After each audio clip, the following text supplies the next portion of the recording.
Hello friends, welcome to back my YouTube channel. मैं अजय कुमार अपने YouTube channel में स्वागत करता हूं।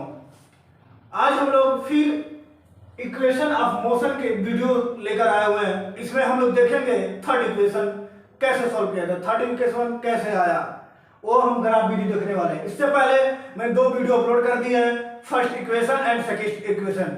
वो उसको भी मैंने ग्राफिक विधि द्वारा सोल्यूशन किया है। तो इस वीडियो में हम थर्ड इक्वेशन को देखेंगे ग्राफिक विधि द्वारा, और थर्ड इक्वेशन क्या होता है और कैसे सॉल्व करेंगे ये हम लोग देखने वाले हैं। इस तो क्या होगा आपका थर्ड इक्वेशन, क्या होगा थर्ड इक्वेशन, थर्ड इक्वेशन आपका होगा, और इस वीडियो के माध्यम से आप देखने वाले हैं थर्ड इक्वेशन। थर्ड इक्वेशन आपका होता है v का स्क्वायर इक्वल टू u का स्क्वायर प्लस 2as, यानी ये होता है आपका थर्ड इक्वेशन। अंतिम वेग का स्क्वायर इक्वल प्रारंभिक वेग का स्क्वायर प्लस 2a त्वरण और s समय s दूरी, ये हमें ज्ञात करना है। मतलब ऐसे लाना है जिसमें अंतिम वेग भी हो, प्रारंभिक वेग भी हो, त्वरण भी हो और दूरी भी हो। इन सब बातों का ध्यान रखते हुए इस ग्राफ का सॉल्यूशन निकालेंगे। तो मैंने बताया था इससे पहले कि ग्राफ को हम कॉपी में कैसे लिखते हैं। तो ग्राफ को कॉपी में लिखने के लिए दो मेथड होते हैं, या तो ग्राफ को ऊपर लिख दीजिए और ग्राफ का एक्सप्लेन नीचे कर दीजिए, या ग्राफ को साइड में लिख दीजिए और उसका एक्सप्लेन उसका साइड में कर दीजिए। ये दो काम आप ग्राफ को लेकर किसी भी डेरिवेशन करते समय ध्यान रखिएगा। तो हम ग्राफ को एक एक करके बातें बताते हैं ग्राफ में है क्या।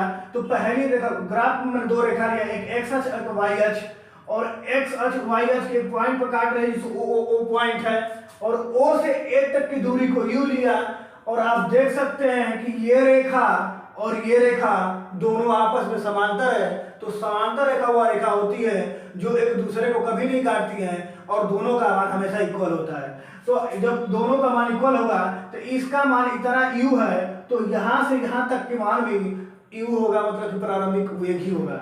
ठीक उसी प्रकार ये रेखा इस रेखा के समांतर है। तो समांतर रेखा वह रेखा होती है जो एक दूसरे को कभी नहीं काटती है और उसका मान हमेशा इक्वल होता है। तो यहां तक की दूरी भी है, तो यहां तक की दूरी भी क्या होगी, भी होगी, क्योंकि दोनों रेखा एक दूसरे के समांतर है। ये ढाल है जिसको हम प्रवणता बोलते हैं, और प्रवणता मतलब त्वरण जब वेग में परिवर्तन होता है तो त्वरण ज्ञात करने के लिए हम प्रवणता मतलब ढाल ज्ञात करना पड़ता है। और ढाल हम ज्ञात करते हैं टेन थीटा फार्मूला द्वारा, मतलब टेन का फार्मूला यूज करके ढाल को ज्ञात करते हैं। तो आइए अब स्टार्ट करते हैं। तो पहले करेंगे वस्तु का त्वरण, वस्तु का त्वरण ए क्या है, ए मतलब क्या, ढाल, भी होगा और टी होगा। टी भी टी क्या है, प्रवणता है। प्रवणता कैसे ज्ञात कर सकते हैं, आप जानते हैं टेन थीटा इक्वल टू क्या होगा, भी अपॉन टी, यही तो प्रवणता होगी। मैंने बताया अभी यही प्रवणता होगी। टेन थीटा किसके बराबर है, ए के बराबर है भी का पॉइंट क्या है, बी डी, भी का पॉइंट क्या है, बी डी, और ए का पॉइंट क्या है, ए डी। आगे बढ़ते हैं, ये होगा बात क्लियर। अब बी डी को हम क्या लिख सकते हैं, बी ई और माइनस डी लिख सकते हैं, जाहिर सी बात है, B E minus D E upon में ए डी। इतनी बातें समझ में आ रही है, इतनी बातें हम इसको क्या कर सकते हैं, लिख सकते हैं आसानी से। अब ध्यान दीजिए, एडी दूरी जो है उसको हम ओ लिख सकते हैं क्योंकि इक्वल है, वही बताया अभी, दो समांतर रेखा एक दूसरे की इक्वल होती है। तो यहाँ पर ले लीजिए एडी बराबर किसके बराबर है, ई ओ ई के बराबर है। अब ये बातों को लिख लीजिएगा क्योंकि दोनों रेखा एक दूसरे क्या है, समांतर है। इस वजह से हम क्या लिख सकते हैं यहाँ पर, A equal to B E minus D E upon में ओ ई, क्योंकि अभी बताया मैंने ये रेखा इस रेखा के बराबर है, इस वजह से इसे इतना हम लिख सकते हैं। अब इसको शब्दों में लिखा जाए तो ये ए है और बी ई की दूरी क्या है, बी की दूरी मैंने देखा भी लिया है, ये भी हो गया, ये माइनस ई हो गया, ये हो गया टी क्या करना था, टी इधर चला जाएगा, टी हो जाएगा, ये हो जाएगा भी माइनस यू अपॉन ए। इस बात को ध्यान दीजिएगा, मान पुट करने के लिए काम करेगा। अब ज्ञात करेंगे वस्तु की दूरी, वस्तु की तय की गई दूरी, वस्तु के द्वारा तय की गई दूरी क्या होगा, एस। अब एस देखिए क्या होगा, वस्तु के द्वारा तय की गई दूरी क्या होगा, समलंब चतुर्भुज। क्या लेंगे, समलंब चतुर्भुज। वस्तु के द्वारा तय की गई दूरी क्या होगा, समलंब चतुर्भुज, ध्यान दीजिएगा। वस्तु की जरूरत है कि दूरी क्या होगा, समलंब चतुर्भुज होगा। और समलंब चतुर्भुज क्या कहता है, समलंब चतुर्भुज कहता है कि ऊंचाई गुणे समान ऊंचाई गुणे वस्तु के चतुर्भुज का संगत भुजा, ऊंचाई गुणे संगत भुजा। वस्तु का चतुर्भुज यही कहता है, ऊंचाई गुणे वस्तु का भुजा। तो अब ध्यान दीजिएगा, S इक्वल टू हो जाएगा 1/2।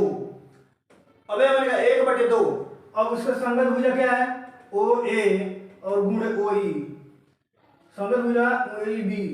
यही तो लंबाई है ना, एक लंबाई है एक लंबाई ये है ना, यही लंबाई। हाँ, ये हो गया।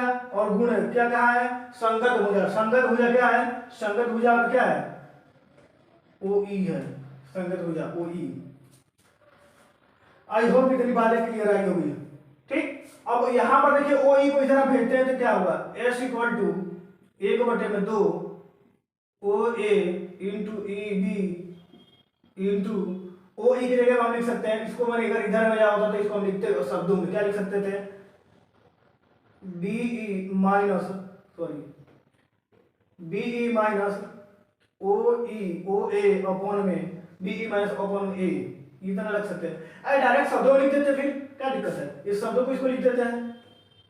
ये जो मैंने टी का मान निकाला, OE का मान है ना, OE का मान टी के बराबर है, शब्दों में लिख देते हैं direct B minus U upon A।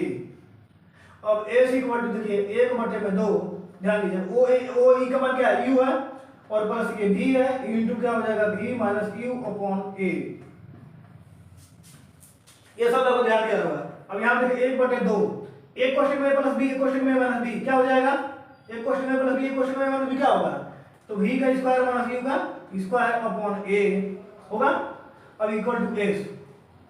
अब ध्यान दीजिएगा, इधर देख रहे हैं, दिखाई नहीं दे रहा होगा, इधर देख रहे हैं, तो ये S इक्वल टू हो जाएगा। अब ध्यान दीजिए, ये 2 है, इधर जाकर गुणा हो जाएगा, होगा। और इधर क्या बचा, B का स्क्वायर माइनस U का स्क्वायर अपॉन में A का इधर गुणा हुआ तो बचेगा V का स्क्वायर माइनस U का स्क्वायर अपॉन 2AS। अब यहाँ पर V का स्क्वायर और U इधर अगर प्लस हो जाएगा तो U का square plus 2AS। I hope बातें क्लियर हो गई, आपका इक्वेशन आ गया। यही होता है आपका इक्वेशन। पहले मैंने प्रवर्तक ज्ञान किया, प्रवर्तक ज्ञान A का मान लिया, उसके बाद यहाँ T का मान निकाला, और T का मान V माइनस U है, फिर वस्तु की समलंब दूरी निकाली। तो वस्तु की समलंब दूरी में होता है ऊंचाई गुणे होता है संगत भुजा, 1/2 ऊंचाई गुणे संगत भुजा। अब 1/2 वो ऊंचाई गुणे संगत भुजा होता है, 1/2 लिख लिया मैंने। इसका ऊंचाई देखिए, एक ये है और एक ये है, ठीक। और फॉर्मूला में होता है 1/2 ऊंचाई गुणे संगत भुजा। तो 1/2 है और इसकी ऊंचाई OA है और इसकी ऊंचाई EB है, तो OA लिया फिर EB लिया, और संगत भुजा क्या है, OE है, तो OE मैंने ले लिया। अब OA से है OE का मान मैंने देखिए इसके इक्वल है, T किसके बराबर है, इसके बराबर है। मैंने पूरा नहीं दिखाया, दिखा सकते हैं इसको। OE equal to BE minus DE upon में A। अब इन्हीं मान को वेरीफाई किया यहाँ और यहाँ कर दिया, तो इसी मान को मैंने ये लिख दिया। और फिर ये मान OA किसके बराबर है, U के बराबर है, और ED किसके बराबर है, ED V के बराबर माइनस U बराबर, ठीक। सॉरी EB है, EB किसके बराबर, V के बराबर, टोटल आप देख सकते हैं V। तो ये क्या होगा, V प्लस U हो गया, सॉरी यार ये प्लस है, सॉरी ये प्लस का चिन्ह है, ये प्लस हो गया, और 1/2 U और ये प्लस V, ठीक। और इसका मान ये। अब मैंने ध्यान दीजिएगा, एक क्वेश्चन में प्लस B, एक क्वेश्चन में माइनस B, क्या होता है, A का स्क्वायर प्लस B का स्क्वायर, मतलब U का स्क्वायर माइनस B का स्क्वायर होगा कि नहीं होगा, तो V का स्क्वायर माइनस U का स्क्वायर हो गया। और 2 का मैंने इधर ले गया, 2 का गुणा कर दिया इससे, S से 2 का गुणा कर दिया, बचा का V स्क्वायर माइनस U का स्क्वायर अपॉन A, और फिर एक को इधर ले लिया तो बचा का V का स्क्वायर माइनस U का स्क्वायर इक्वल 2AS, और इस U को माइनस इधर ला दिया तो प्लस हो गया। यानी कि आपका थर्ड इक्वेशन कंप्लीट हो गया कि थर्ड इक्वेशन कैसे आया है। तो आई होप एक एक पॉइंट आपको समझ में आया होगा। अगर बातें समझ में नहीं आई हो तो वीडियो को दोबारा देखने की कोशिश करें, जिससे बातें आपको 100% क्लियर होगी। मैंने एक एक पॉइंट को टच करते हुए बताया है, एक एक पॉइंट का डिस्कस किया है। इस वजह से आपको अगर बातें समझ में नहीं आएगी तो वीडियो को दोबारा देखें, बातें 100% क्लियर होगी। अगर किसी प्रकार का इश्यू हो तो आप जरूर वीडियो को कमेंट करें, हम दोबारा बनाने की या दोबारा समझाने की कोशिश करेंगे। तो आज के लिए बस गाइस इतना ही। वीडियो को लाइक करें, सब्सक्राइब करें और ज़्यादा से ज़्यादा शेयर करें। मिलते हैं नेक्स्ट वीडियो में, तब तक के लिए।